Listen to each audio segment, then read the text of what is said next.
Get out. You don't belong here." Derek Lawson's fist smashed into Clarence Brooks's face. The veteran staggered back. Coffee hit the floor. Quarters scattered.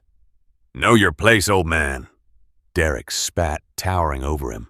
Clarence touched his burning cheek. His American flag pin glinted under the lights. The diner went dead silent. Every phone came out. Recording started. This looked simple. Racist bully attacking helpless elderly black man. Clarence seemed defenseless. Worn cardigan, counting change, easy target. Wrong. Hidden under that cardigan was a purple heart. In his phone was a contact. Michael, Director of Homeland Security. Sophia, the waitress, knew the truth. "That idiot has no clue," she whispered. Clarence pulled out his phone. His hands didn't shake. Military training runs deep. Derek Lawson had just slapped the father of America's most powerful man. Federal backup was one phone call away. Hit subscribe. This bully is about to learn what real power looks like. Earlier that morning, the Brookhaven Diner buzzed with typical energy. Steam rose from fresh coffee pots. Local farmers filled corner booths discussing crop prices and weather forecasts. The smell of bacon and hash browns filled the air in Brookhaven, a small town in rural Ohio, where everyone supposedly knew everyone. Clarence Brooks pushed through the glass door, just like every Tuesday. His routine never varied. Black coffee, wheat toast, exact change counted from a worn leather wallet. The elderly black man moved with quiet dignity, his navy cardigan showing its age, but pressed neat and clean. Sophia Morales looked up from behind the counter and smiled. The waitress had memorized his order long ago. "Morning, Mr. Brooks." "The usual." "The usual, please, Sophia." "Thank you." She poured his coffee without asking how he liked it. Black, no sugar, no cream. A simple man with simple needs, or so it appeared to anyone watching. What most people missed were the small details. The way Clarence sat with his back to the wall, scanning exits. The precise way he folded his napkin. The American flag pin on his collar that never seemed to tarnish. The American Legion pin beside it, both positioned with military precision. His phone buzzed. A text message. "Dad, big meeting with the cabinet today. Love you, Michael." Clarence smiled and typed back slowly with one finger. "Proud of you, son. Be safe." Across the diner, Derek Lawson sat in his usual corner booth, scrolling through social media on his phone.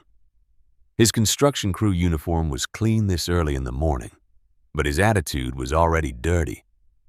He'd been coming to the Brookhaven Diner ever since the new housing development brought different types to town. Derek's eyes tracked Clarence's movements with obvious disdain. The old man's careful counting of quarters, his polite nods to other customers, the way he quietly minded his own business. Everything about Clarence Brooks seemed to irritate Derek Lawson on a cellular level. "Don't know why they let just anyone in here these days." Derek muttered to his breakfast companion, loud enough for surrounding tables to hear. The businessman at the next table shifted uncomfortably.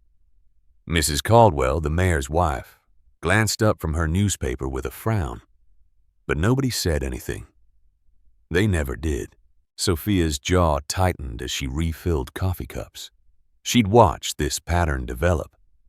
Derek's comments were getting bolder. He was getting more aggressive.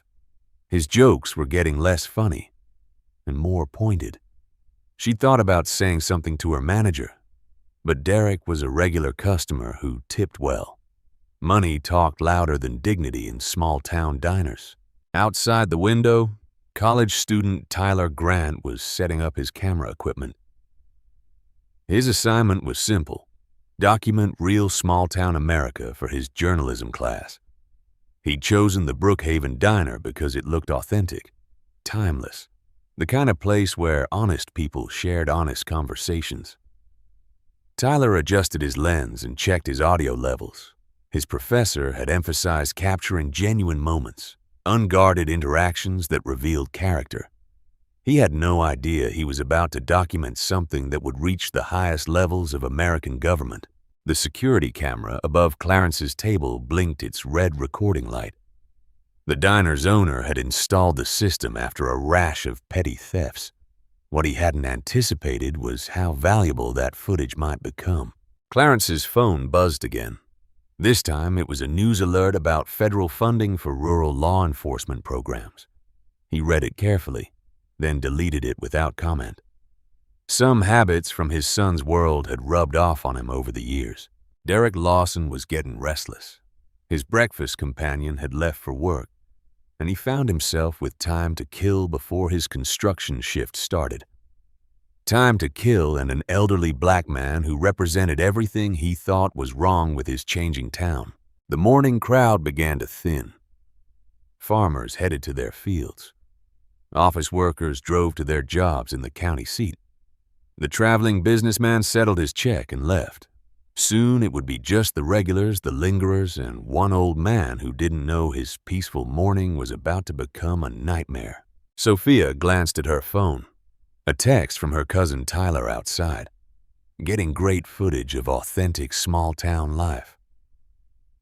This place is perfect. She looked out of the window and waved. Tyler waved back, still filming. Neither of them realized they were about to become key witnesses to an assault that would go viral. Tyler Grant positioned his camera for the perfect shot of small-town America. He had no idea he was about to capture evidence that would reach the Director of Homeland Security's desk. Derek Lawson's patience ran out. He'd been watching Clarence Brooks, and the old man's quiet contentment made his blood boil. Derek stood up, work boots deliberately loud on the linoleum. He crossed the diner with calculated steps, drawing every eye in the place. Clarence looked up as the shadow fell across his table. Derek loomed over him, arms crossed, an expensive watch glinting. "Morning," Clarence said politely. "You seem real comfortable here." Derek said, loud enough for everyone to hear. "Real comfortable for someone who doesn't belong." The diner went silent. Forks stopped moving. Sophia's hand moved toward her phone. "I'm sorry," Clarence said. "This ain't your kind of place, old man. Makes decent people uncomfortable having your type around." Mrs. Caldwell shifted nervously. Fire Chief Hector Ruiz tensed. The diner held its breath. Clarence had faced worse than playground bullies. But this was about dignity, about the right to exist in peace. "I'm just having coffee," Clarence said quietly. "I'm not bothering anyone." "That's where you're wrong." Derek leaned closer. "Your being here bothers me. Bothers a lot of good people." Outside, Tyler Grant's camera captured every word. He'd started filming local color. Now he was documenting something much darker. The security camera recorded everything with perfect clarity. Audio, video, timestamps that would become crucial evidence. Clarence reached for his wallet to leave, but Derek's hand slammed down on the table. "Don't walk away when I'm talking to you." Coffee sloshed. Quarters scattered across the table and hit the floor. "Sir, please," Clarence said. "I don't want trouble." "Trouble?" Derek laughed without humor. "Old man, you are trouble. Everyone likes you. Acting like you own this place." Sophia pulled out her phone and started recording. She'd been silent too long. Hector Ruiz half stood, unsure how to intervene. Mrs. Caldwell looked around frantically. Clarence stood slowly, military bearing evident despite his age. Something in his posture made Derek step back. "I'm leaving now," Clarence said with quiet dignity. But Derek wasn't done. He'd started something in front of an audience. His pride wouldn't let him back down. Derek stepped sideways, blocking Clarence's path to the door. "You'll leave when I say you can leave. Physical intimidation, public humiliation, witnessed by dozens, and recorded by multiple cameras." Derek Lawson had crossed a line that would destroy his life. Tyler Grant zoomed in. his journalism training recognizing something significant. He had no idea he was documenting an assault that would reach federal investigators. Clarence Brooks stood trapped between the table and Derek Lawson's bulk. The construction worker's chest puffed out, feeding off the attention from the silent diner. This was his moment, his chance to put someone in their place with an audience watching. "Please move," Clarence said, his voice steady despite the situation. "Make me old man." Derek's lips curled into a sneer. "What you gonna do?" "Call your mommy." The racist taunt hit its target. Clarence's jaw tightened, but his military training held. Never escalate, never give them an excuse. But Derek Lawson wasn't looking for excuses anymore. "You people that think you can just waltz in anywhere," Derek continued, his voice rising. "Think you own everything? Well, this is my town, and I decide who belongs." Clarence stepped to the left, trying to go around. Derek shifted to block him. "I said, you're not leaving." That's when Derek shoved him hard. Clarence stumbled backward into the table. His hip caught the edge.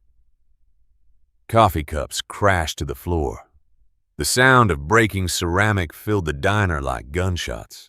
"Hey," Fire Chief Hector Ruiz stood up. "That's enough." But Derek was just getting started. The shove had felt good. The power, the control, the way the old man's eyes widened in shock. He wanted more. "Mind your own business, Ruiz," Derek snarled without taking his eyes off Clarence. "Unless you want some, too." Sofia Morales raised her phone higher, making sure she captured everything. Her hands shook, but the video stayed steady. "Stop it, Derek. He's done nothing wrong." "Shut up, Sofia. You want to keep your job. You'll stay out of this." The threat silenced her words, but not her camera. She kept recording. Clarence tried to steady himself against the table. At his age, a hard shove could mean broken bones, serious injury. But what hurt more than his hip was the humiliation. The way every person in the diner was watching him be degraded. "Now you're going to apologize," Derek demanded, "for making decent folks uncomfortable." "I apologize if my presence upset you," Clarence said quietly.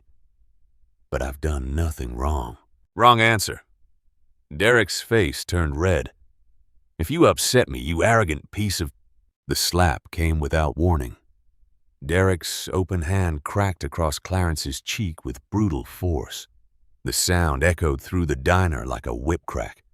Clarence's head snapped to the side. His American flag pin caught the light as he staggered. Complete silence, then chaos. "Jesus Christ." Ruiz moved toward them. "Oh my God!" Mrs. Caldwell gasped. "You asshole!" Sophia screamed. Outside, Tyler Grant's camera zoomed in automatically. Inside, Sophia's phone captured the perfect angle. The security camera recorded it all in high definition. Clarence's hand went to his burning cheek. Blood trickled from where Derek's ring had cut the skin. For a moment, the elderly veteran looked exactly like what he appeared to be.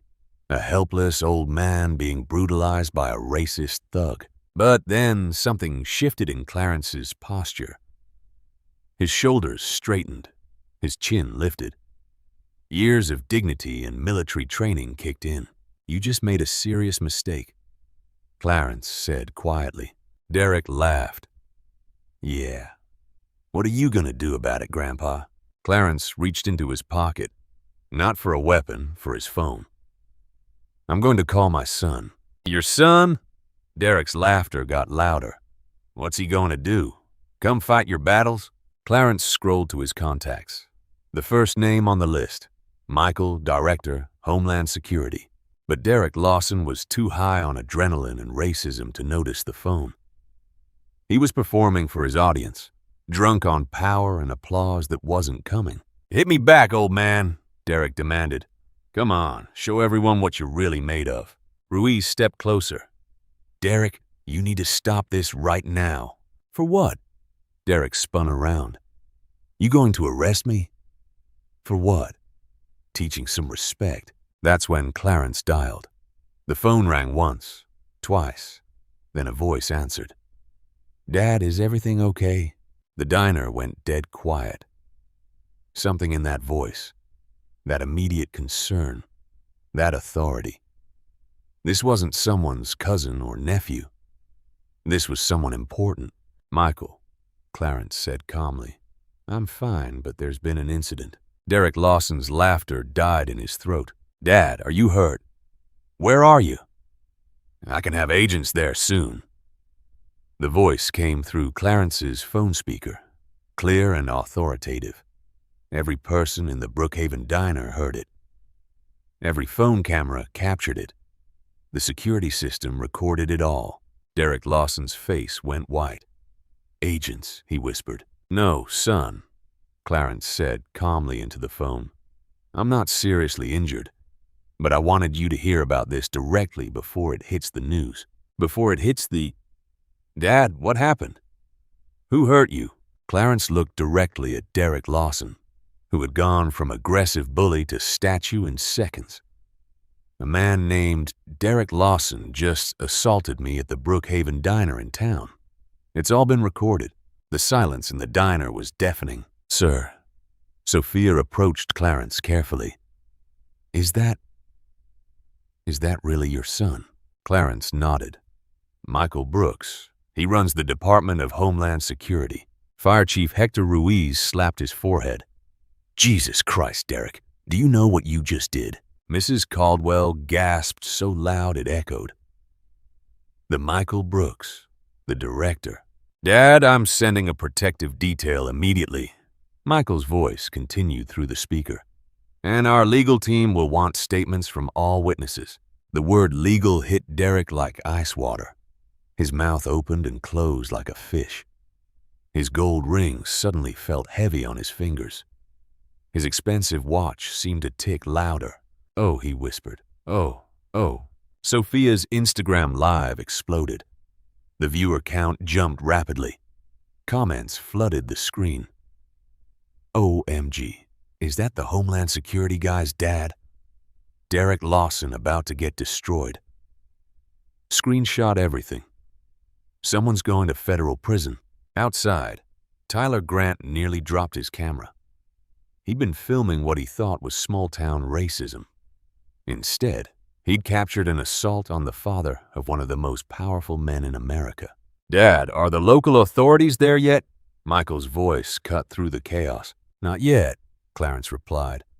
"But Fire Chief Hector Ruiz is here. He's a witness." Ruiz stepped forward, his face pale. "Mr. Brooks, I saw everything. Derek Lawson assaulted you unprovoked." Derek found his voice, panicking, making it crack. Wait. This is just a misunderstanding. No harm done, right, Clarence? I mean, Mr. Brooks, sir." Clarence looked at the man who'd called him garbage moments ago.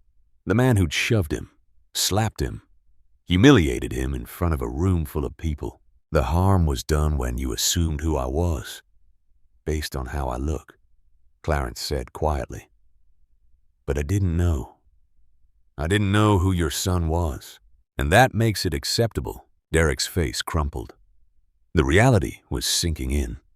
He'd just committed a federal crime on camera against the father of the Director of Homeland Security. Tyler Grant's hands shook as he uploaded the raw footage to YouTube. His title: "Shocking Racist Attack on Director of Homeland Security's Father." The video would hit many views quickly. Michael's voice came through the phone again. "Dad, I need you to know that federal investigators will be involved. This isn't because of my position. It's because what happened to you was a civil rights violation." Derek Lawson sat down heavily in the nearest chair. His construction crew t-shirt was soaked with sweat. His face had gone gray. "I'm sorry," he whispered. "I'm so sorry. I didn't mean. I never would have." "You never would have what?" Clarence asked. "Assaulted me if you knew I had powerful connections. But you were perfectly fine doing it when you thought I was powerless." The truth of it hit everyone in the room. This wasn't about mistaken identity. This was about character, about who you are when you think no one important is watching. This local incident would be on the radar of federal investigators, but Derek Lawson's troubles were just beginning. Sheriff Rebecca Klein arrived at the Brookhaven Diner, her body camera recording everything. She'd known Clarence Brooks for years as a quiet, regular customer. She'd also known Derek Lawson as a troublemaker, with connections to local contractors and politicians. The political calculations began immediately. "Morning, Clarence." "Derek." The sheriff surveyed the scene, noting the broken coffee cups, the witnesses with phones out, the tension thick enough to cut. "Heard there was an incident." Sophia stepped forward, phone still recording. "Sheriff, Derek Lawson assaulted Mr. Brooks. I got it all on video." The sheriff reviewed the footage on Sophia's phone. Her expression grew increasingly uncomfortable as she watched Derek's racist language, the shove, the brutal slap. "Derek, I'm going to need a statement." "Clarence, you want to press charges?" Clarence considered carefully. "I want this documented properly. Whatever happens next should follow the law." Meanwhile, the first news van pulled up outside, then another. Tyler Grant's video had gone viral. The hashtag Brookhaven Diner was trending regionally. Mayor Caldwell called the sheriff from City Hall. "Rebecca, can we handle this quietly? Tourism season starts soon." Bad publicity could hurt everyone. The sheriff lowered her voice. "This is the Director of Homeland Security's father. There's no handling this quietly." The real estate agent who'd been eating breakfast slipped out the back door, already texting his developer clients. Property values were about to tank. Pull all Brookhaven listings. Local radio host broke into regular programming. "Folks, we're getting reports of an alleged incident at the Brookhaven Diner this morning. Details are unclear, but both parties claim to be victims of a misunderstanding." The spin machine started immediately. Black SUVs appeared downtown. Not for Clarence, for security assessment. Standard protocol when a cabinet member's family was involved in any public incident. The regional news stations picked up the story. Alleged assault at small-town diner involves family member of high-ranking federal official. Local man claims incident blown out of proportion by outside agitators. Federal civil rights investigators reportedly en route to Brookhaven. The town began choosing sides. Team Justice grew rapidly. Sophia's Instagram followers jumped dramatically. Regional civil rights groups started making calls. Veteran organizations expressed outrage. The hashtag Respect Our Elders began trending. Team Deflection circled the wagons. Local Facebook groups exploded with comments. Small-town values under attack. Political correctness destroying America. Outside forces exploiting minor dispute. Derek Lawson, advised by his hastily hired lawyer, released a statement through the local newspaper. "I sincerely regret any misunderstanding that occurred this morning. Mr. Brooks is a valued member of our community. Sometimes tensions run high in small businesses and words get taken out of context. No mention of the physical assault, no acknowledgement of the racist language, no actual apology." The half-hearted statement only made things worse. Clarence declined most interview requests, but agreed to speak with the regional news station. "This isn't about my son's position in government. It's about how we treat each other as human beings, how we see each other, whether we judge people by their character or their appearance." His dignity in the face of hatred made the story go viral faster. Security experts were analyzing the camera footage. Clear evidence of premeditated assault. Racial language unmistakable. Textbook civil rights violation. Sheriff Klein found herself in an impossible position. She couldn't bury this. Too many cameras, too much attention. But she also couldn't afford to alienate the local power structure that kept her in office. Her statement to reporters was carefully neutral. "Investigation ongoing. All parties are cooperating. We take any allegations of assault seriously." Translation: buying time. hoping it would blow over. It wouldn't. Corporate headquarters for the diner chain issued their own statement. "We are investigating this morning's incident and do not condone discrimination or violence of any kind. Derek's lawyer tried a damage control. My client maintains his innocence. The video footage has been taken out of context and doesn't show the full situation. But there was no context that made racist assault acceptable." Tyler Grant's video reached hundreds of thousands of views. The comments section became a battleground. The local story was becoming a national symbol. As the story went national, investigators discovered this wasn't an isolated incident. Phone records and social media posts revealed a pattern that went deeper than anyone imagined. Federal civil rights investigators arrived in Brookhaven. Agent led the team, not because of Michael Brooks's position, but because the video evidence had triggered automatic review protocols for hate crimes. What they discovered shocked everyone. This wasn't an isolated incident. This was a pattern. The agent spread case files across the conference table at the sheriff's department. Each folder represented a different victim, a different incident, but the same ugly truth. Incidents involving an elderly Hispanic man accused of shoplifting at the local grocery. Security footage later proved his innocence, but not before he was publicly humiliated and banned from the store. A black family questioned about belonging at the community center during their child's basketball game. Police called for trespassing on public property. A Native American veteran challenged at the voting location, required to show extra identification despite having proper credentials. Asian college students reported as suspicious for studying at the public library after dark. Every incident involved minorities. Every incident involved public humiliation. Every incident was dismissed as a misunderstanding. The team found something else. A digital paper trail. Email chains between city council members discussing tourism concerns and changing demographics. Secret private Facebook groups with names like the Brookhaven Heritage Foundation and Citizens for Traditional Values.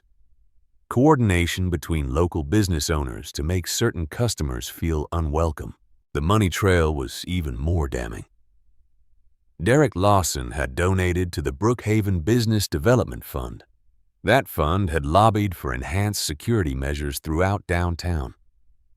Those security measures included additional cameras and safety patrols, but only in certain neighborhoods, the ones where minorities had recently moved. Financial records showed a deliberate economic strategy. Minority-owned businesses had closed. Property values in their areas had dropped, making them attractive to developers connected to city officials. It wasn't random racism. It was a systematic exclusion for profit. Social media excavation revealed Derek Lawson's true thoughts. His Facebook history showed years of posts about protecting small-town values and maintaining community standards. Private group messages used language that would make a Klansman blush. More devastating were the deleted posts. Cyber forensics recovered messages from before the assault. Old man comes in acting like he owns the place. Time to remind him where he stands. Community meeting tomorrow about the problem. People might need to make an example. Some folks need to learn respect. Sometimes lessons get physical. Sheriff Klein's role became clear too. Her response patterns showed deliberate negligence. Incident reports filed but never investigated. Complaints labeled as misunderstandings without follow-up. Media contacts minimized or buried entirely.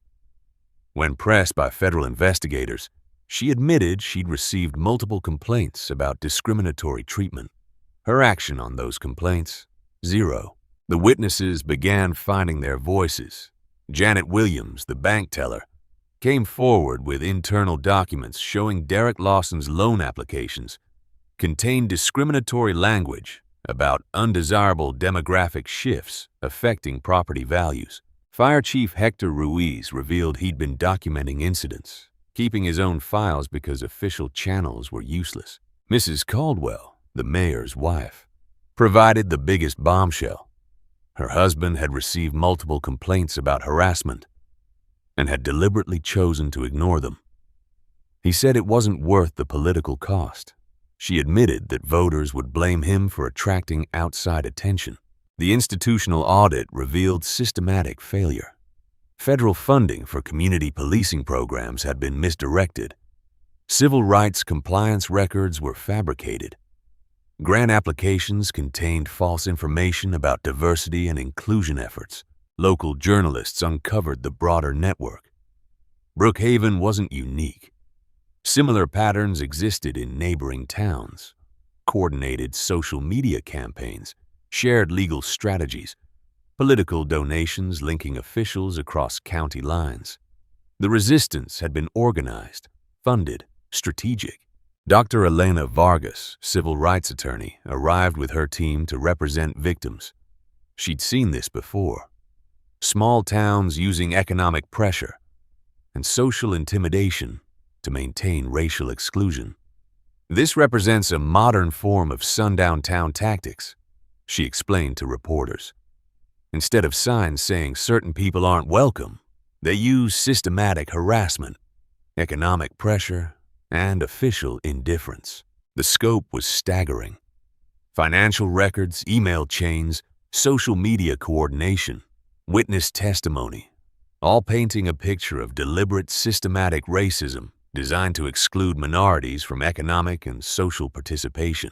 Community members formed the Brookhaven Unity Coalition. Sophia Morales co-founded it with Fire Chief Hector Ruiz, Mrs. Caldwell, Reverend Davis from the Black Church, and Rabbi Rachel Cohen representing interfaith support. Their goal wasn't justice for Clarence Brooks. It was dismantling the entire system of exclusion. As evidence mounted, Derek Lawson realized his problems extended far beyond one slapped veteran. Anonymous threats began arriving at investigators' hotel rooms. Someone didn't want the full truth coming out.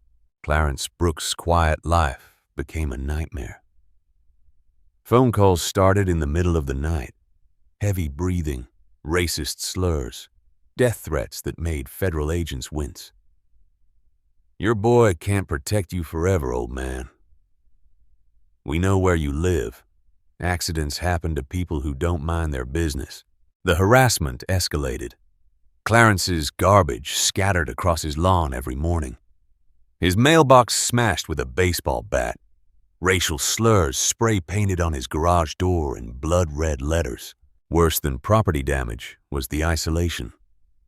Neighbors avoided eye contact. The grocery clerk pretended not to see him. His Tuesday coffee routine became impossible. Sophia Morales faced her own terror campaign. Anonymous messages flooded her social media. Immigration status can change quickly for loudmouth waitresses. Your work schedule is posted online with your home address.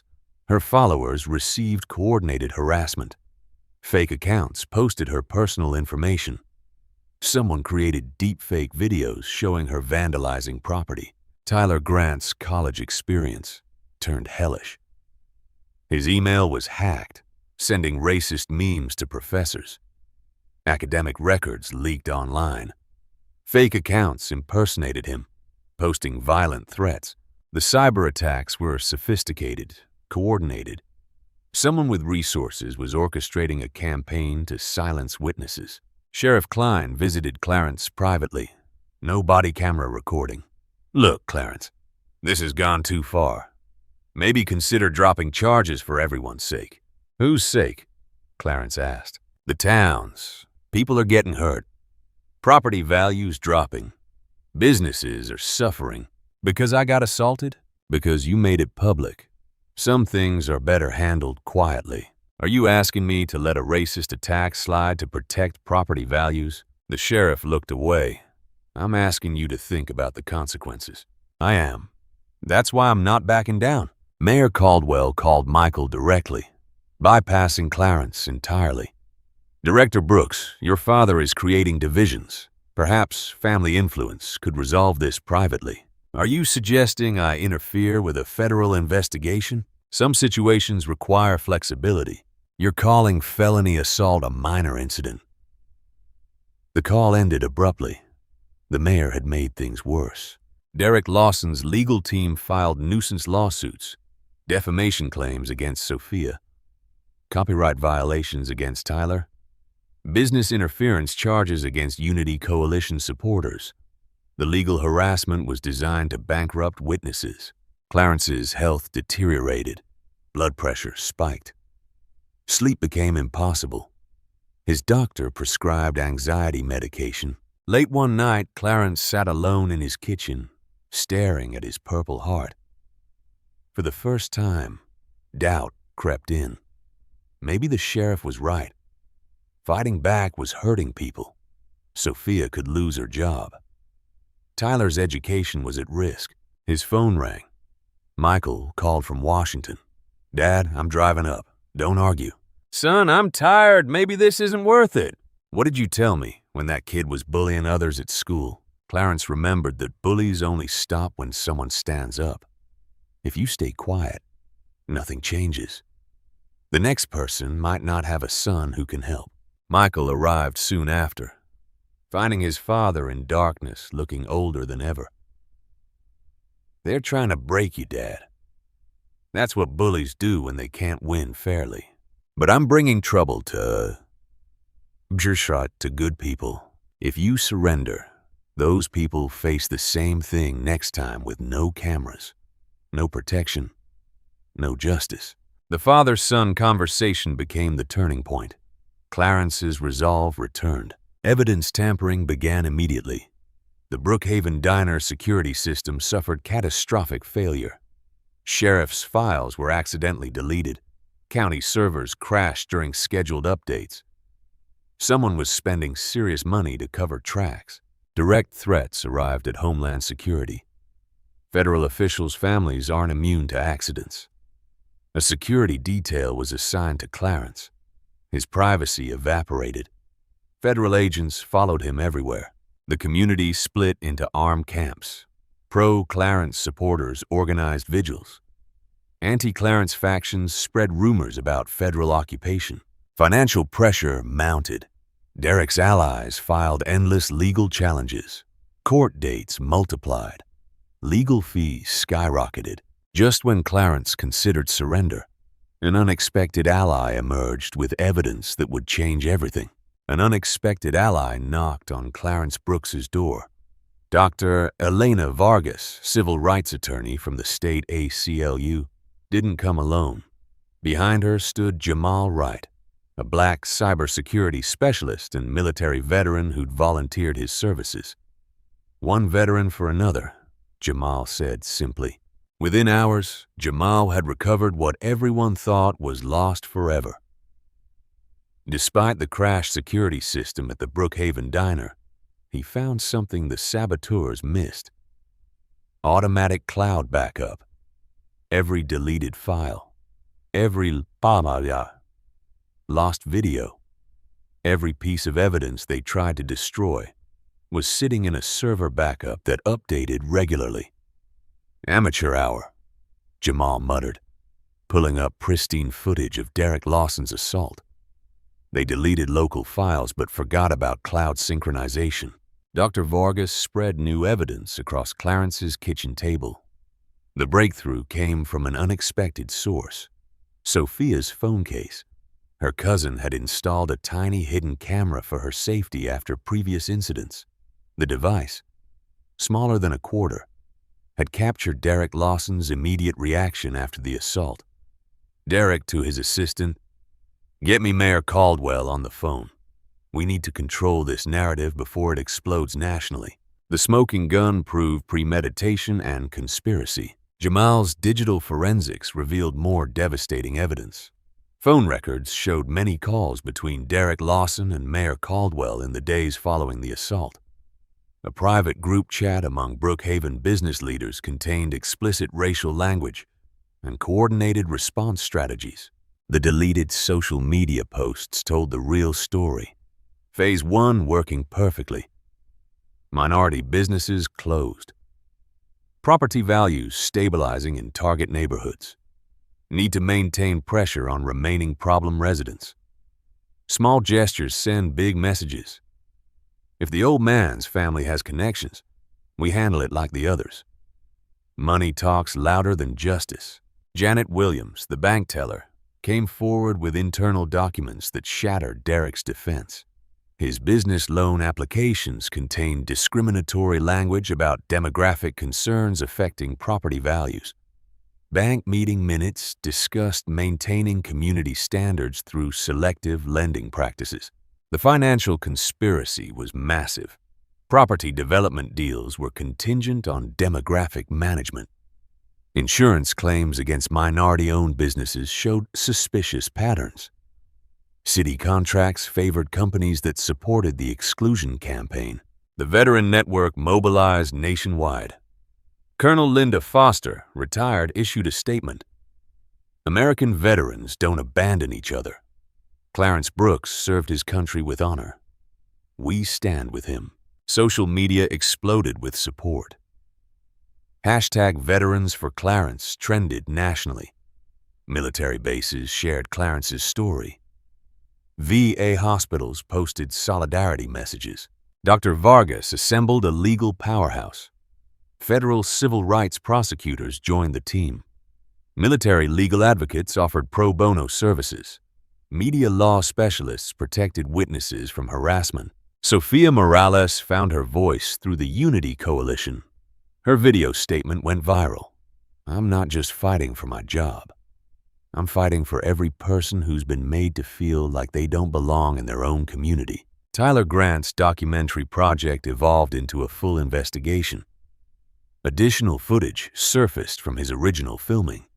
Interviews with affected families, historical context of exclusion practices, expert analysis of systematic discrimination patterns. The reversal of intimidation began. Dr. Vargas filed restraining orders against the harassment campaigns. Nuisance lawsuits were dismissed with prejudice. Federal protection extended to all witnesses. Jamal upgraded security for everyone involved. Not federal agents, but private security veterans supporting Clarence's cause. The harassment stopped immediately when perpetrators realized they were being watched by professionals. The evidence vault grew daily. Hours of video documentation, pages of written testimony, financial records spanning years. Digital communications providing coordination. Expert analysis confirming civil rights violations. Independent journalists arrived from major outlets. National civil rights organizations sent representatives. Legal scholars offered academic support. The small-town story became a case study in modern resistance to racism. Clarence regained his strength, seeing widespread community support. I thought I was fighting alone. Now I see this was never about just me. The opposition's strategy backfired spectacularly. Their harassment campaign had generated more evidence against them. Their legal intimidation brought national attention. Their financial pressure triggered a federal financial crimes investigation. Mrs. Caldwell, the mayor's wife, provided the final devastating blow. She'd been secretly recording her husband's phone calls, documenting his role in the conspiracy. I couldn't stay silent. While my husband enabled systematic racism, she told investigators. Her recordings revealed coordination between city officials, business leaders, and law enforcement to maintain racial exclusion. The town meeting was scheduled. Both sides prepared for the final confrontation. The pro-justice coalition had documented evidence, witness testimony, legal support, and national attention. They offered a reconciliation pathway, acknowledgement, accountability, and systematic reform. The resistance faction tried last-ditch intimidation, economic fear tactics, political pressure campaigns, anonymous threats against community leaders, but their power was broken. Too many people had found courage. Too much evidence was public. Too many allies had joined the fight. The night before the town meeting, someone leaked Derek Lawson's private messages to social media. Screenshots spread across every platform. His real thoughts about minorities, his coordination with officials, his celebration of successful exclusion tactics. The whole town was about to see exactly who Derek Lawson really was. The next day brought an explosion that shook Brookhaven to its foundation. Tyler Grant's documentary trailer dropped on YouTube. The Clarence Brooks story, When Dignity Meets Power. It gained hundreds of thousands of views quickly. Comments flooded faster than moderators could process. Hashtag Justice for Clarence trending nationally alongside hashtag Brookhaven Accountability. Celebrity endorsements poured in. Professional athletes shared the video. Musicians posted solidarity messages. The leaked screenshots of Derek Lawson's private messages went viral simultaneously. His real thoughts captured in his own words. These people need to learn their place. Small actions send big messages. If we don't maintain standards, property values tank and our community changes forever. The old man got lucky with his son's connections. Most don't have that privilege.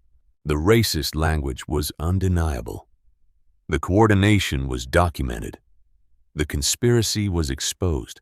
Reverend Davis organized an interfaith prayer vigil that drew people from surrounding counties. Military Honor Guard volunteers stood at attention. Local business owners attended, many publicly for the first time. Media coverage was respectful and extensive. The economic response was swift and devastating for Derek's supporters. The Brookhaven Diner faced a boycott that cut business significantly. Corporate headquarters received thousands of angry emails. Franchise agreement review was initiated immediately. Competitor diners saw business surge as customers voted with their wallets. Sofia Morales launched Truth from the Front Lines on Instagram Live, attracting many regular viewers. Daily updates from Brookhaven. Witness interviews, community healing conversations, educational content about civil rights history.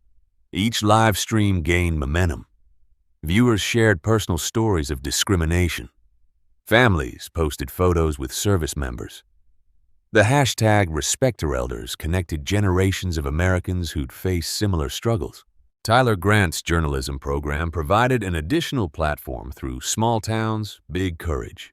Live stream conversations with experts, legal process explanations, and community voices that humanized the larger struggle. State-level politicians felt the pressure. The governor issued a statement supporting the federal investigation. The Civil Rights Commission launched a broader inquiry into rural discrimination patterns. The Tourism Board quietly distanced itself from Brookhaven leadership. National attention intensified when congressional representatives issued statements supporting Clarence. The Veterans Affairs Department offered resources. National civil rights organizations mobilized their networks. Corporate accountability accelerated. The diner chain CEO was forced to issue a public apology and announce mandatory diversity training for all franchises. A community investment fund was established for inclusive economic development. Local business pressure mounted as the Chamber of Commerce called emergency meetings. Property developers reassessed Brookhaven investments. Insurance companies reviewed risk assessments for discriminatory business practices. Banking relationships faced scrutiny as federal regulators investigated lending patterns. The counter-movement organized its final push. A Save Our Community rally was scheduled to compete with the town meeting. Outside political groups arrived with professional organizers. Social media disinformation campaigns spread false information about federal overreach and constitutional violations. But their messaging fell flat. Too much evidence was public. Too many local voices supported justice. Too many allies had joined the movement. Security concerns escalated as extremist groups threatened to disrupt the town meeting. Federal authorities monitored communications. Local law enforcement requested state backup. Community leaders organized peaceful security protocols. The momentum peaked as the town meeting day arrived. National media trucks filled downtown Brookhaven. Community members arrived from surrounding counties. Legal teams finalized presentations for the evening showdown. Clarence Brooks stood at his kitchen window. an American flag pin positioned precisely on his cardigan collar. Today, Brookhaven would decide its future. Today, dignity would face down hatred in front of the entire nation. The backup Derek Lawson never saw coming had arrived. Not just federal badges and powerful connections. An entire movement of Americans who believed justice wasn't negotiable. The Brookhaven Community Center packed beyond capacity. Overflow crowd outside watching live stream on phones. National media filled designated sections, security visible but professional. Clarence Brooks entered with quiet dignity, an American flag pin prominent on his cardigan. Half the auditorium rose in standing ovation. He nodded respectfully, took his front row seat. Behind him sat Sophia Morales, Tyler Grant, Fire Chief Hector Ruiz, Mrs. Caldwell. The Unity Coalition in full force. Derek Lawson arrived with his legal team, avoiding all eye contact. He slumped in the back with remaining supporters, face gray with stress. His expensive watch felt heavy. His gold rings caught no light. Federal mediator called for order. Experienced, neutral, commanded immediate respect. We're here to address the assault of Clarence Brooks and determine community response. Evidence will be presented. All sides will be heard. Round 1, video evidence. Tyler Grant's documentary clips played on massive screens. The original assault footage, complete and unedited. Security camera angles showing clear aggression. Audio enhancement revealing every racist word. Derek's immediate conspiracy planning with Mayor Caldwell. Gasps rippled through the crowd at footage they hadn't seen. Several Derek supporters shifted uncomfortably. Cell phones recorded everything. Round 2, pattern documentation. Dr. Elena Vargas presented systematic evidence with laser precision. Timeline of incidents. Financial connections proving coordination. Email chains showing deliberate planning. Expert testimony confirming civil rights violations. This wasn't random racism, Dr. Vargas stated clearly. This was systematic exclusion for economic gain. The testimony phase began. Sophia Morales approached the microphone, hands steady despite the cameras. I kept silent too long because I was afraid. Fear of losing my job, fear of retaliation. But I learned that silence enables cruelty. Her voice grew stronger. I won't be silent anymore when people are treated as less than human.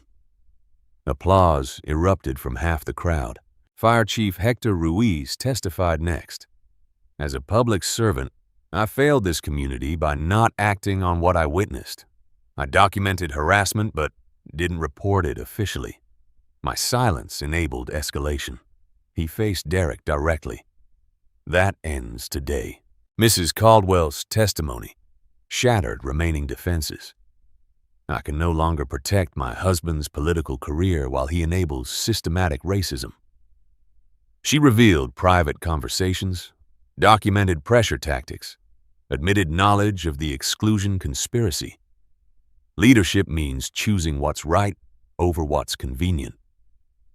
The crowd sat in stunned silence. Clarence Brooks rose slowly, commanding immediate attention. I didn't serve my country to come home and face hatred in my own community. His voice carried decades of dignity. This isn't about my son's position. It's about every parent who wants their children to live with respect. Pause. Pin drop silence. I'm willing to forgive Derek Lawson, but forgiveness requires acknowledgement, and acknowledgement requires change. Derek's lawyer whispered frantically. Derek stood, face flushed red. This has been blown completely out of proportion. One bad moment doesn't define someone's character. Dr. Vargas interrupted calmly. Actually, Mr. Lawson, we have additional evidence received this afternoon. The game-changing moment.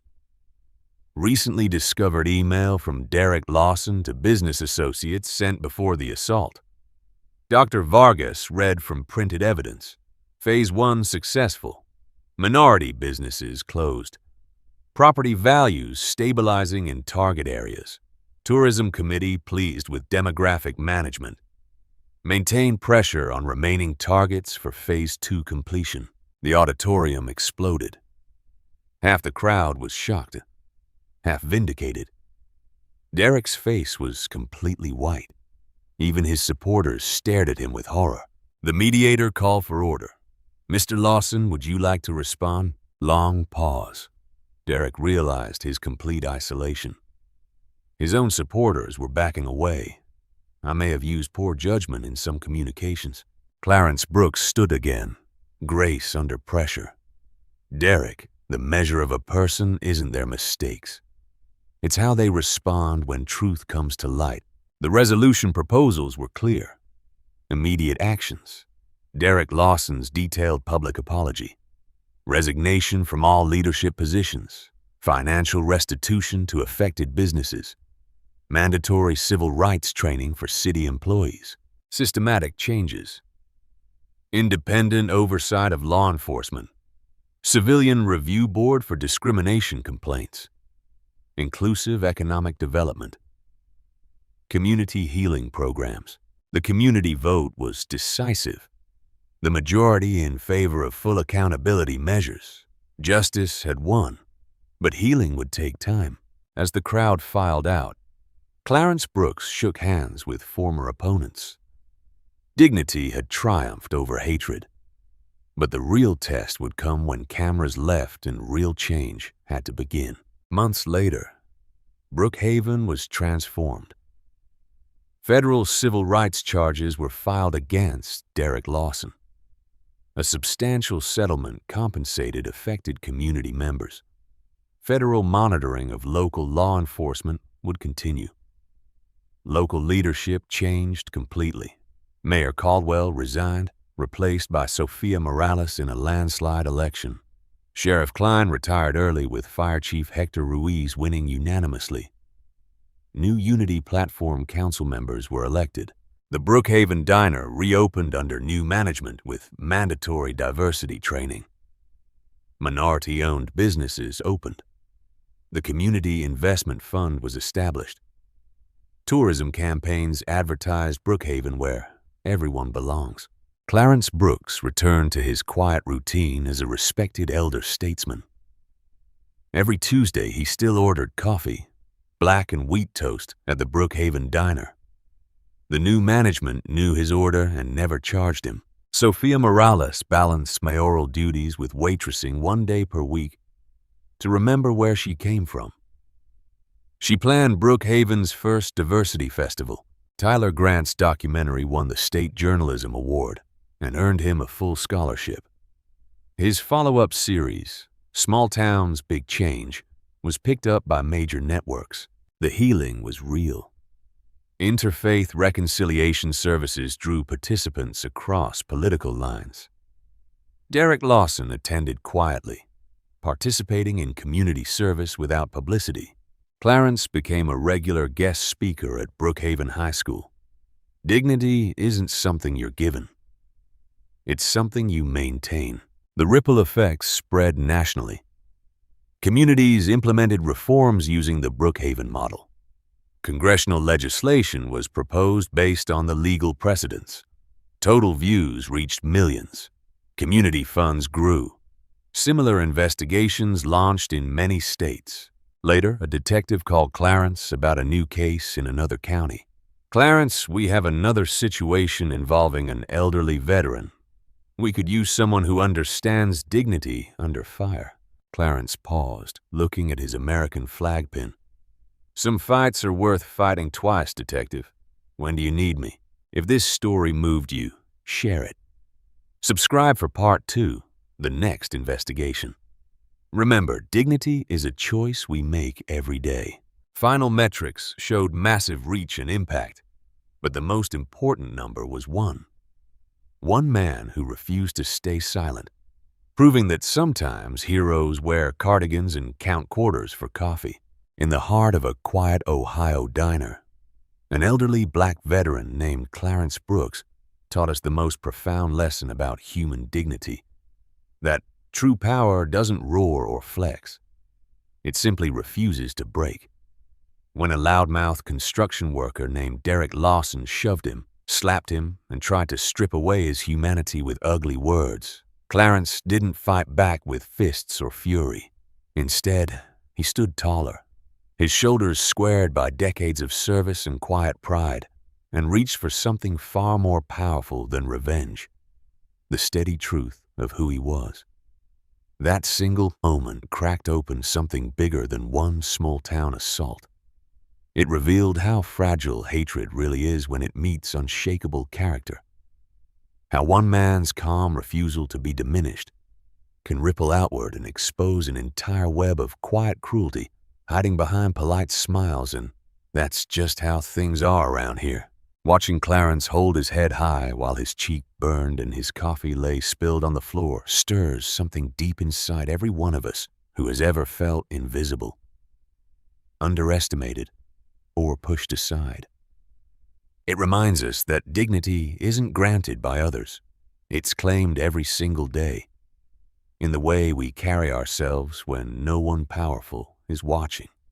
Clarence showed that real strength lives in the veteran counting quarters for his toast, in the waitress who finally speaks up, in the college kid filming what he thinks is just another Tuesday morning.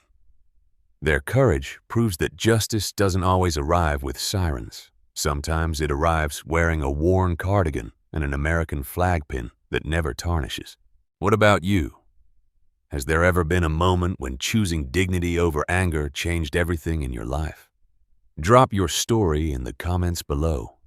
Let's lift each other up with the kind of honesty this tale inspires. And if stories like this move you, hit that subscribe button and turn on notifications so you never miss the next reminder that heroes still walk among us, proving every day that one unbreakable spirit can light up an entire community.